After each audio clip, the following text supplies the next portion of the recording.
Praise the Lord. आप सबको जय मसीह की। मैं परमेश्वर का धन्यवाद देता हूं आज की सुबह दिखाने के लिए। एक और दिन परमेश्वर ने हम सबके जीवन में जोड़ दिया। हम परमेश्वर को कोटि कोटि धन्यवाद दें। एक नया संदेश लेकर मैं आपका दोस्त पास्टर राजमैसी आपके सम्मुख उपस्थित हूं।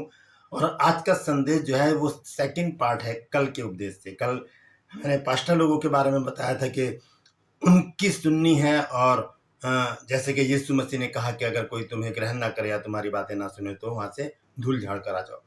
लेकिन इसका दूसरा पार्ट भी है, क्योंकि हर एक चीज के दो पहलू होते हैं, एक अच्छा बुरा, काला सफेद, दिन रात। इसी तरह से अगर अच्छे पास्टर हैं जो सिर्फ वचन सुनाते हैं तो दूसरे पास्टर भी हैं। क्योंकि कल इस वचन को जब मैंने व्हाट्सएप पर भी शेयर किया तो बहुत सारे लोगों ने मुझे कॉल्स किए और मैसेजेस किए कि पास्टर जी आपका वचन तो बहुत अच्छा है, लेकिन कुछ पास्टर्स ऐसे हैं जो बिना बताए, हम उनकी कलीसिया के मेंबर भी नहीं है, वो घरों में आ जाते हैं और घंटों बैठे रहते हैं, इधर उधर की बातें करते हैं, और फिर ऐसे समय पर आते हैं कि जब हमारे आराम का टाइम होता है, और ऐसे दिनों में आते हैं जब हमारी सैलरी आने वाली होती है ताकि उनको पैसा मिले। हम वचन के कारण, डर के कारण हम उन्हें देते हैं और उन्हें बैठाए रखते हैं बहुत देर तक। तो ऐसे परिस्थिति में क्या करना चाहिए, आज दूसरा पार्ट में मैं दूसरे पास्टर लोगों की बात करूंगा। और वो बहुत ज़रूरी है, क्योंकि ये नहीं कि मैं पास्टर लोगों की तरफदारी करूं, क्योंकि बहुत से लोग बिना बुलाए सेवकाई में आ जाते हैं। क्योंकि वचन में लिखा है बुलाए हुए तो बहुत हैं लेकिन चुने हुए थोड़े हैं। तो सेवकाई को कमाई का जरिया बनाना ये गलत है, क्योंकि वचन इस बात को बताता है। बहुत से पास्टर लोग क्या करते हैं, घरों में जाकर, जैसे कि मैंने अभी बताया, घरों में जाते हैं, वहाँ पर बैठेंगे, व्यर्थ की हंसी ठट्टा मजाक और व्यर्थ की बातचीत करेंगे, और आखिर में प्रार्थना करके, छोटी सी प्रार्थना करके, मुझे जो फ़ोन आया उन्होंने बताया कि वो तो वचन भी नहीं खोलते हैं। तो ये तो बहुत गलत बात है, इसके विषय में हमें गंभीरता से सोचने की ज़रूरत है। तो इसी विषय पर आज हम बातचीत करेंगे, क्योंकि कल का जो वचन था वो पास्टर के लिए था, आज का वचन कलीसिया के लिए है। क्योंकि जो बड़े बड़े चर्चेज हैं उसमें हजारों लोगों की कलीसिया होती है, तो वो पास्टर लोग घरों में आते नहीं है। तो ये भी एक कमी है, घरों में जरूर प्रार्थना करनी चाहिए। अगर आपके पास हजारों लोग हैं तो आप शेड्यूल बना लीजिए, एक दिन में 5-10 घर में विजिट कीजिए, ताकि हर एक घर में आपके कदम पहुंचे और आपके साथ प्रभु यीशु उस घर में आए। तो बने रहिएगा मेरे साथ और पूरा वचन सुनिए और इसे शेयर कीजिए, क्योंकि कलीसिया इस समय त्राही त्राही कर रही है पास्टर लोगों के कारण। ट्रू पल्स में आज का सवाल है कि एलीमेलेक एक व्यक्ति है जिसके 2 बेटे हैं, पत्नी है, वो मोआब क्यों चला गया। मोआब एक श्रापित देश है, वहां पर जाकर रहने लगा, और वहां पर एलीमेलेक और उसके दोनों बेटे भी मर गए। ऐसा क्यों किया उसने, वो क्यों मोआब चला गया? अगर जानते हैं तो कमेंट्स में लिख दीजिए, नहीं तो डिस्क्रिप्शन में आपको इस सवाल का जवाब मिल जाएगा। Praise the Lord. अगर आप हमारे बाइबल स्कूल से 1 साल का कॉरेस्पॉन्डेंस कोर्स करना चाहते हैं, पत्राचार कोर्स करना चाहते हैं, जो बीबीएस कोर्स है, बेसिक बाइबल स्टडी, तो इस नंबर पर व्हाट्सएप कीजिए और लिखिए मुझे बीबीएस कोर्स करना है, आपको पूरी जानकारी दी जाएगी। आइए एक छोटी सी प्रार्थना करेंगे, उसके बाद प्रार्थना के बाद हम वचन में चलेंगे। प्रभु जी, मैं धन्यवाद देता हूँ आज की सुबह दिखाने के लिए, और विनती करता हूँ आज के वचन को शेयर करने मेरी मदद सहायता कर। मेरे होठों को, मेरे दिल दिमाग को छूकर ब्लेस कर, मेरी आत्मा मेरा शरीर तेरे ही कब्जे में रहे। जितने भी लोग इस वचन को देख रहे हैं, सुन रहे हैं, उन सब पर मैं तेरी आशीष बोलता हूँ। हर एक को आशीषित कर, हर एक की रोग बीमारी, चिंता परेशानियों को, दुख तकलीफों को, लड़ाई झगड़ों को, तफरकों को, मन मुटाव को प्रभु जी, और प्रभु जी बांझपन को, नशा, कर्जा, बेरोजगारी, बीमारियां प्रभु जी दूर कर दे प्रभु। और जिन घरों से लोग नाराज होकर चले गए हैं, कई साल हो गए हैं प्रभु और खो गए हैं, उन्हें वापस लेकर आ, ताकि उन घरों में आनंद मनाया जाए और तेरी महिमा हो। धन्यवाद देता हूँ प्रभु, तूने मेरी प्रार्थना को सुन लिया, यीशु के नाम से मांगते हैं, आमीन। Praise the Lord. तो अभी मेरे पास एक फ़ोन आया था, भाई फ्रांसिस है जिन्हें पैरालाइज का अटैक पड़ा है। मैंने उनके लिए प्रार्थना की है। मैं गुजारिश करता हूँ आप भी उनके लिए प्रार्थना कीजिए। बहन है रानी मैरी, वो मेरी स्टूडेंट है, उनका फ़ोन आया था, तो आप उनके लिए प्रार्थना कीजिए कि प्रभु उनको अभी चंगाई दे और वो संडे को गवाही दे सकें कि प्रभु यीशु मसीह ने मुझे चंगा किया है। Praise the Lord. तो आइए आज के इस वचन को शुरू करेंगे, और सवाल ये है, क्या कमाई भक्ति, और सवाल ये है, क्या भक्ति कमाई का द्वार है? बहुत से लोग क्या करते हैं कि पास्टर बन के या एवेंजलिस्ट बन के कमाई का जरिया बना लेते हैं। और बहुत से लोग क्या करते हैं, व्हाट्सएप पर बहुत सारे ग्रुप हैं और उसमें सैकड़ों लोग होते हैं। मैंने देखा है बहुत से पास्टर लोग क्या करते हैं कि एक लंबी सी लिस्ट बनाते हैं और उसमें लिखते हैं कि मेरे बच्चे की फीस जानी है, मकान का किराया देना है, और बहुत से लोग लिखते हैं मेरी बाइक खराब हो गई है, और बहुत से लोग चित्र डाल देते हैं चर्च का कि यहाँ पर ये दीवार टूट गई है, चर्च में ये नहीं है, वो नहीं है, आप हमारी मदद कीजिए। तो इस तरह से इमोशनली ब्लैकमेल करके क्या किया जाता है, लोगों से पैसा लिया जाता है। तो ये गलत चीज है, क्योंकि अगर आप अपने बच्चों की फीस नहीं जमा कर पा रहे हैं सेवकाई करते समय, यदि आप अपना चर्च नहीं ठीक से बना पा रहे हैं, यदि आपके घर में राशन नहीं है, तो आपको सेवकाई छोड़कर जॉब कर लेनी चाहिए। क्योंकि संत पौलुस ने भी टेंट बनाने का काम किया था, तंबू बनाने का काम किया था, तब उसने सेवकाई को किया था। बहुत से लोग सेवकाई करते हैं और जॉब भी करते हैं और अपने काम को वो अंजाम देते हैं। मैं भी पहले जॉब करता था, जब परमेश्वर ने मुझे कहा कि जॉब छोड़कर पूरी सेवकाई में आ जाओ, तब मैंने जॉब छोड़ी। अब मेरा बेटा जो टीसीएस में है, उसने कहा पापा आप सेवकाई करो, बाकी सब मैं संभाल लूंगा। तो इस तरह से होता है, हमें किसी से मांगने की जरूरत नहीं पड़ती।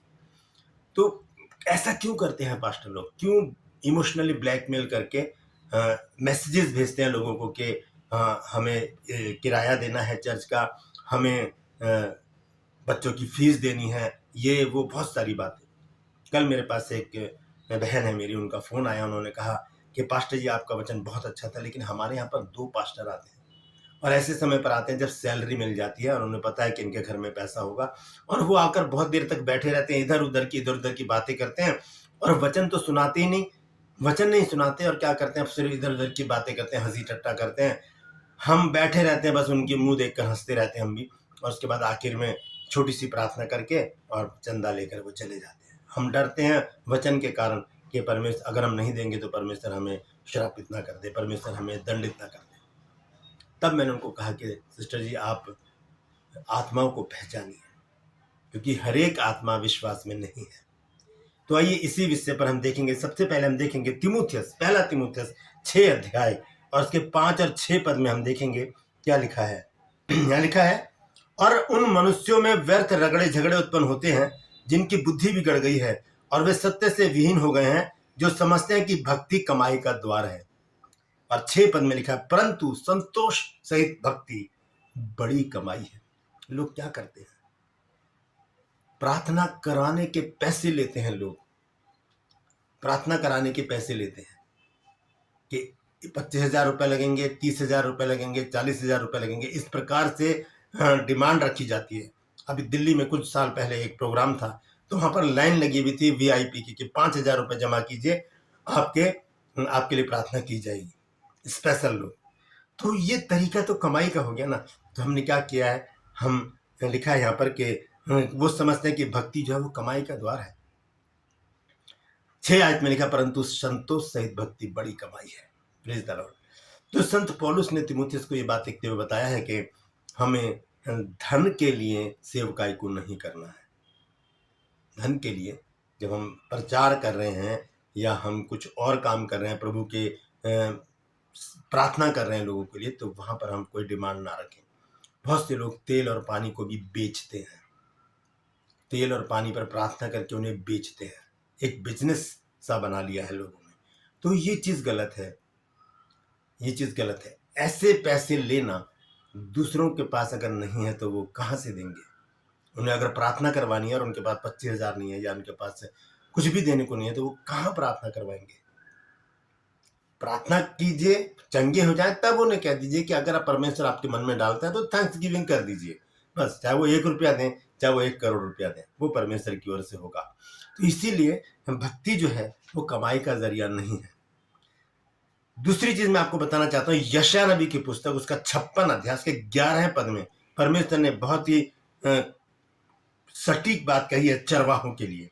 क्या लिखा है, यशायाह नबी की पुस्तक 56 अध्याय 11 पद, यहाँ पर लिखा है, वे मर भुके कुत्ते हैं जो कभी तृप्त नहीं होते, वे चरवाहे हैं जिनमें समझ नहीं, उन सबों ने अपने अपने लाभ के लिए अपना अपना मार्ग लिया, अपना अपना तरीका अपना लिया है कमाई करने के लिए।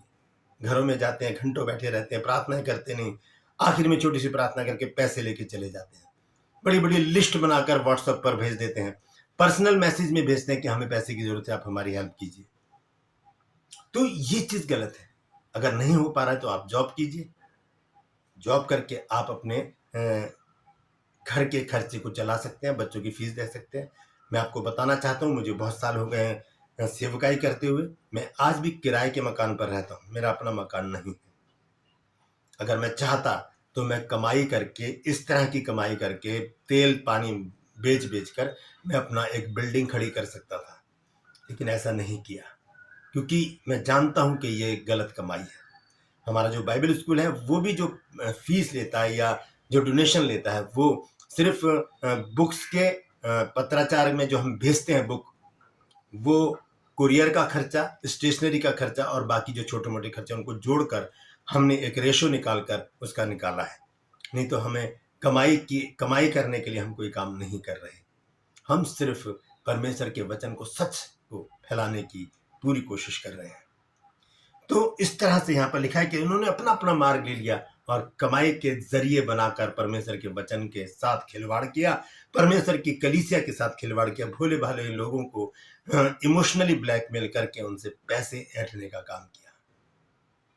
जब हम देखते हैं कि कलीसिया की हालत क्या हो गई है आज, बड़े बड़े चर्चेस के जो पास्टर हैं वो आते ही नहीं है घरों में, तो दूसरे पास्टर आकर क्या करते हैं, उनके साथ खिलवाड़ करते हैं। अभी कलीसिया की क्या हालत हो गई है, आइए देखेंगे। यिर्मयाह नबी की पुस्तक 14 अध्याय और उसके 18 पद में यहाँ लिखा है, यहाँ कलीसिया की हालत देखिए क्या है।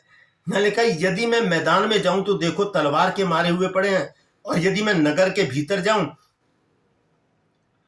तो देखो भूख से अधमुए पड़े हैं, क्योंकि भविष्यवक्ता और याजक देश में कमाई करते फिरते हैं और समझ नहीं रखते। कलीसिया की चिंता नहीं है, आप जिसके घर में जा रहे हो उनकी चिंता नहीं, उनके दुख दर्द परेशानी चिंताएं सुनिए, उनके लिए प्रार्थना कीजिए, बोझ के साथ लिस्ट बना लीजिए, वहां बैठ करके बताइए आपके जीवन में क्या क्या परेशानियां हैं, नाम बता दीजिए अपने रिश्तेदारों के, दोस्तों के, जिनके लिए हम प्रार्थना करें। वहां पर घर में अगर जाते हैं तो घर में सबको बुलाकर बैठकर प्रार्थना करें, भजन गाएं, आराधना करें और उस घर की भलाई के लिए प्रार्थना करते रहें। ये तरीका है। लेकिन यहाँ पर कलीसिया की हालत क्या हो गई, यहाँ पर परमेश्वर बताता है कि यदि मैं मैदान में जाऊं तो देखो तलवार के मारे पड़े हैं, और यदि मैं नगर के भीतर जाऊं तो देखो भूख से अधमुए पड़े हैं। काय की भूख? वचन की भूख। तलवार क्या है? वचन है। यहाँ पर लिखा है कि यदि मैं मैदान में जाऊं तो तलवार के मारे पड़े हैं, उनके पास वचन है ही नहीं, और भूख से मरे पड़े हैं लोग, यानी कि उनके पास वचन की भूख है, कोई सुनाने वाला नहीं है, सिर्फ कमाई करने में लोग लगे। और आगे लिखा है, क्योंकि भविष्यवक्ता और याजक देश में कमाई करते फिरते और समझ नहीं रखते। कमाई करते फिरते और कोई भी समझ नहीं रखते। ये बहुत ही भयानक परिस्थिति है मसीहत की। इसीलिए मसीहत आगे नहीं बढ़ रही है, इसीलिए हिंदुस्तान जीता नहीं जा रहा है, क्योंकि सच को फैलाने में कोई भी काम नहीं कर रहा। सब अपने पेट की कमाई में लगे हैं, सब अपने पेट को पालने में लगे हैं कि किसी तरह से हमारे पास पैसा आ जाए और हमारा भी अपना मकान हो, हमारा भी अपनी गाड़ी हो, हमारे पास ये हो वो हो। मैंने आपको बताया, मैं अभी भी किराए के मकान पर रहता हूँ और मेरे पास गाड़ी भी नहीं है। मेरे को 25 साल हो गए हैं प्रभु की सेवकाई करते हुए। ईमानदारी से, खराई से मैं प्रभु की सेवा में लगा हूँ। मैं किसी से कभी नहीं मांगता कि आप मुझे दो। हाँ, अगर कोई देता है तो मैं उसे मना भी नहीं करता, क्योंकि परमेश्वर उसका 100 गुना उसको लौटा कर देता है। Praise the Lord. हम देखते हैं पहला तीमुथियुस 3 अध्याय 8 पद में क्या लिखा है, कैसे होने चाहिए परमेश्वर के लोग। यहां लिखा है, वैसे ही सेवकों को भी गंभीर होना चाहिए, दो रंगी, पियक्कड़ और नीच कमाई के लोभी ना हो।